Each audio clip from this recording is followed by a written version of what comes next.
Nesse sábado eu comentei sobre o modo como o governo federal, como o governo Bolsonaro tem lidado com os dados do coronavírus, com os dados da pandemia no Brasil. Eles tentaram jogar cada vez mais tarde o horário de divulgação desses dados para que não desse tempo para a Globo, para o Jornal Nacional, comentar esses dados no jornal. E na sexta-feira o que eles fizeram foi jogar bem mais tarde e a Globo respondeu pondo um plantão da Globo, no qual eles divulgavam os dados. E daí no final de semana, o governo adotou uma outra estratégia, que foi simplesmente abafar os dados. O site do Ministério da Saúde ficou fora do ar ali, os dados não apareciam mais no site, quando retornou não mostrava o valor total, o número total de contagiados e nem de mortes no Brasil, apenas o número dos dias. É uma estratégia estúpida tentar ocultar desse modo os dados, porque basta que as pessoas somassem os dias anteriores e fossem fazendo o cálculo. Então não é necessário ser nenhum gênio da matemática para fazer isso. E é o que os jornais têm feito. Eles pegam os dados anteriores e vão somando para ter uma noção de qual é a extensão da gravidade do coronavírus no Brasil. Mas esse princípio do governo de ocultar o que está acontecendo, de não dar acesso às pessoas à informação, é uma estratégia bastante autoritária e que vem certamente na linha que o Bolsonaro tem adotado ao longo do seu governo, de cada vez radicalizar mais, de cada vez antagonizar mais a imprensa, jornalistas, mandou um jornalista calar a boca alguns dias atrás, ou seja, é uma postura de embate, de confronto com a imprensa. O que eu já falei várias vezes aqui, repito, é um dos pilares essenciais de democracias sólidas. Uma imprensa livre, independente e capaz de fiscalizar os poderosos. Então, o modo como a imprensa tem abordado a questão do coronavírus, pelo menos os que eu tenho acompanhado aqui, tem sido muito responsável e não sei até que ponto chega na população, mas tem sido crucial para entendermos o que está acontecendo. Quero abrir um parênteses aqui para falar primeiro sobre o lançamento do meu livro que foi publicado hoje, que se chama Minha Especialidade é Matar, e tem tudo a ver também com isso, é sobre o governo Bolsonaro. É uma coletânea de artigos que eu publiquei desde o começo de 2019 até agora, ou seja, são muitos artigos analisando a trajetória do Bolsonaro no governo e também outros processos vinculados, Sérgio Moro, Olavo de Carvalho, outras coisas que aconteceram enquanto o Bolsonaro estava no poder. O livro está na Amazon, você pode comprá-lo e ler no Kindle, ou baixar um aplicativo no celular, ou para o computador e ler nesses dispositivos. Então confiram. Eu mencionei mais cedo hoje que quando eu fui revisar esse texto aqui, reler os artigos, foi assustador para mim, foi arrepiante ver como todos os sinais já estavam dados. Então não é surpresa que a gente esteja agora, junho de 2020, nessa situação. Todos os sinais foram dados. Essa postura autoritária do Bolsonaro já estava presente quando ele venceu as eleições. Muito antes disso, na verdade, é alguém que, ao longo de seus 30 anos como parlamentar, quase 30 anos, sempre deu demonstração de autoritarismo e de que faria aquilo que ele dizia. Então, assim, não é surpreendente. E outra coisa que eu quero recomendar que vocês façam é assistir ao vídeo do Carlito de ontem, do Carlito do canal Historiador, no qual ele fala sobre os protestos. Eu aqui quero parabenizar quem participou dos protestos ontem. Aparentemente, pelo que eu assisti aqui, pelo que eu pude acompanhar, foram em sua maioria pacíficos. Eu sei que em alguns casos a polícia reprimiu alguns manifestantes, mas no geral percebi que muitos estavam com máscara, parece que distribuíram álcool gel para as pessoas, então aparentemente foram bastante pacíficas e eu acho que é uma legítima demonstração de insatisfação, como já disse nos vídeos anteriores. Por outro lado, assim como disse o Carlito, eu não podia me contradizer. Eu não podia passar 3 meses aqui falando para vocês ficarem em casa, para se proteger de uma doença que é mortal, que já matou no mundo inteiro quase 400 mil pessoas, e no Brasil já são mais de 36 mil pessoas. Eu não podia me contradizer. Como eu disse, passando meses aqui, fique em casa, como a gente fez aqui na Europa. A gente ficou em casa porque nem sequer tinha a escolha de sair de casa, para começar, porque o governo aqui adotou medidas drásticas, rigorosas, coisa que no Brasil deveria ser feito e não foi feito. Medidas drásticas, rigorosas para ficar em casa para conter a pandemia. Só para ter uma ideia, por exemplo, na Nova Zelândia, na Oceania, o país já está livre do coronavírus. A primeira-ministra, a Jacinda Ardern, anunciou agora que eles não têm mais nenhum caso de coronavírus no país. E o que eles fizeram? Fechar o país rapidamente, lockdown, fechar todo mundo em casa, restringir movimentação, restringir chegada de pessoas de outros países, restringir. É o único modo que a gente sabe para controlar isso. Então eu não poderia, de maneira razoável, racional, propor que vocês se aglomerassem com outras milhares de pessoas nas ruas. Quem fez isso, fez por conta e risco. Eu não sou pai de ninguém aqui para dizer o que vocês podem ou não fazer. Cada um avalia aqui, cada um julga o que acha melhor fazer para si próprio. Então, nesse sentido, eu não sou professor de vocês, eu não sou guru ideológico de vocês, eu não sou líder de ninguém. Eu estou aqui para propor crítica e dúvida para vocês, para que vocês Parem, reflitam, pensem suas posições, pensem naquilo que vocês acreditam, reflitam sobre as coisas, pensem antes de agir. E depois, a partir de uma reflexão, a partir de um pensamento cuidadoso, vocês tomarem a melhor decisão para vocês. Aquilo que vocês acham que é a melhor postura diante da realidade. Eu não estou para ensinar vocês o que vocês têm que fazer, nem para ditar o que vocês têm que fazer. E aqui seria muito contraditório também eu passar 3 anos combatendo o Olavo de Carvalho, um guru ideológico da extrema-direita, e agir ou compactuar com o Olavo de esquerda. Então não faço isso. Aqui vocês estão para refletir e duvidar das coisas, questionar as coisas, pôr os seus dogmas, as suas crenças, as suas doutrinas, os seus preconceitos em dúvida. Nós estamos aqui para buscar as respostas juntos. E esse é um trabalho prévio, antes da ação. A gente pensa e depois a gente age. Então, cada um que foi à manifestação foi por suas razões. Espero que tenha sido uma razão refletida, uma razão que pense ser a melhor, mas eu não poderia fazer isso. Ponto. Então assistam ao vídeo do Carlitos, porque eu acho que também expressa muito aquilo que eu já pensei muito também anteriormente e tem bons pontos ali para serem analisados. E isso tem a ver justamente com aquilo que a gente falou sobre a informação aqui, né? Sobre o governo Bolsonaro ocultando dados para vocês.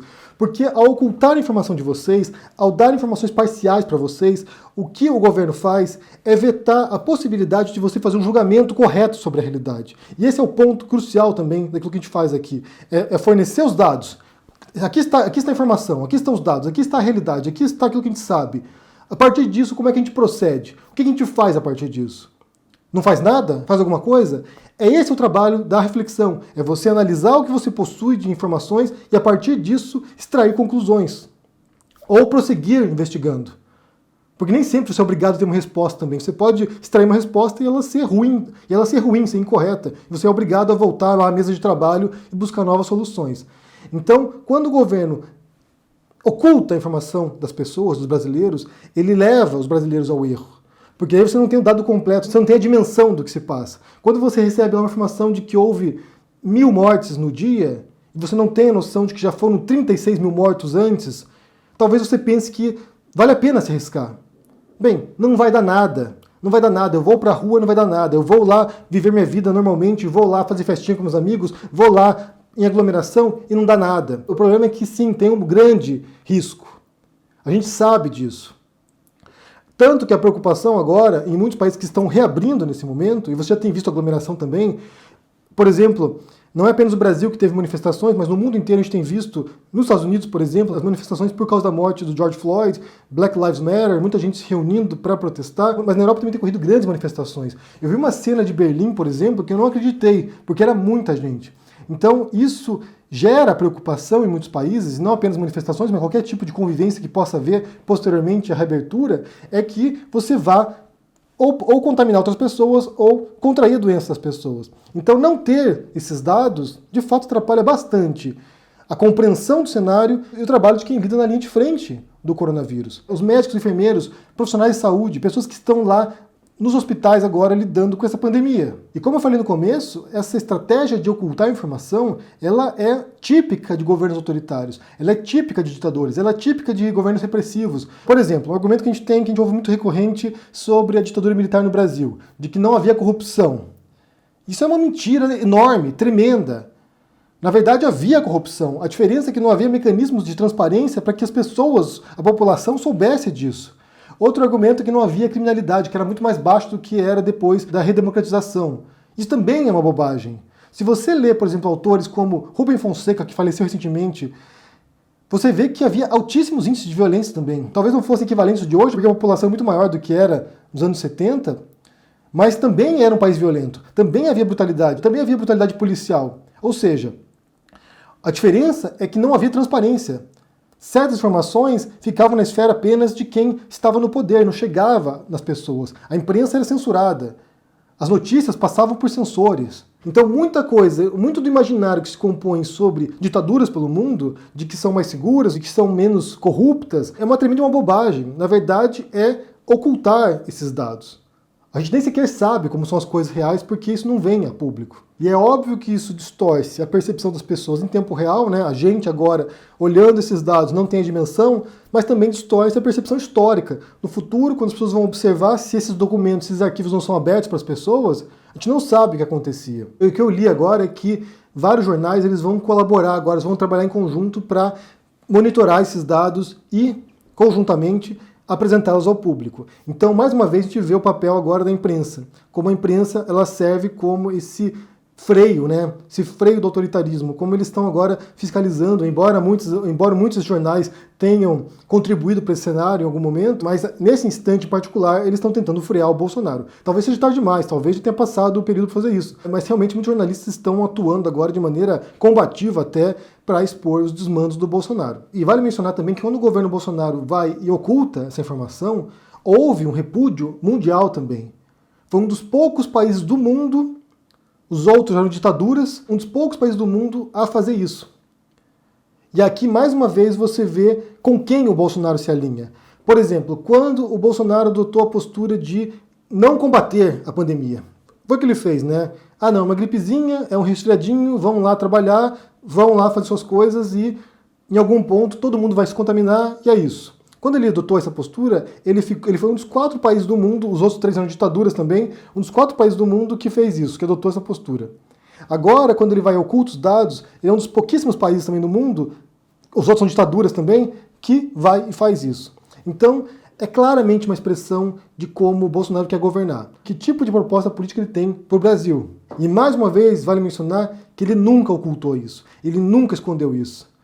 Não é surpreendente. Talvez seja surpreendente para quem não queira ter lido os sinais, mas sempre foi muito claro. Então, para recapitular, fiquei muito feliz que ontem, nas manifestações, não teve nenhum problema muito grande, excetuando casos isolados. Então, parabéns para quem participou. Espero que vocês tenham conseguido expressar a revolta diante desse cenário. Recomendo que vocês deem uma olhada no meu livro, agora o lançamento. Minha especialidade é matar. Como o bolsonarismo tomou conta do Brasil, que são os artigos que eu publiquei ao longo desse 1 ano e meio sobre o governo Bolsonaro e o entorno, né, a ideologia bolsonarista. Confiram também o vídeo do Carlito, do canal Historiador, no qual ele fala sobre as percepções dele sobre isso, né, sobre como ele foi atacado por muita gente. E aqui é outra coisa, né, vale ressaltar esse ponto. Eu vejo que tanto eu quanto o Carlito estamos bastante alinhados nesse sentido, porque a gente se opõe tremendamente ao dogmatismo, a essa visão sectária da política. Política não é seita, gente. Política não é religião. Política não é, sabe, algo que você tem que obedecer cegamente. Se vocês não forem capazes de questionar políticos, questionar ideólogos, questionar militantes, questionar, sabe, agentes políticos, se vocês não forem capazes de fazer isso, o rumo pode ser muito perigoso. Tem muita gente querendo manipular vocês. Tem muita gente que diz, eu tenho resposta e vai te levar para o precipício.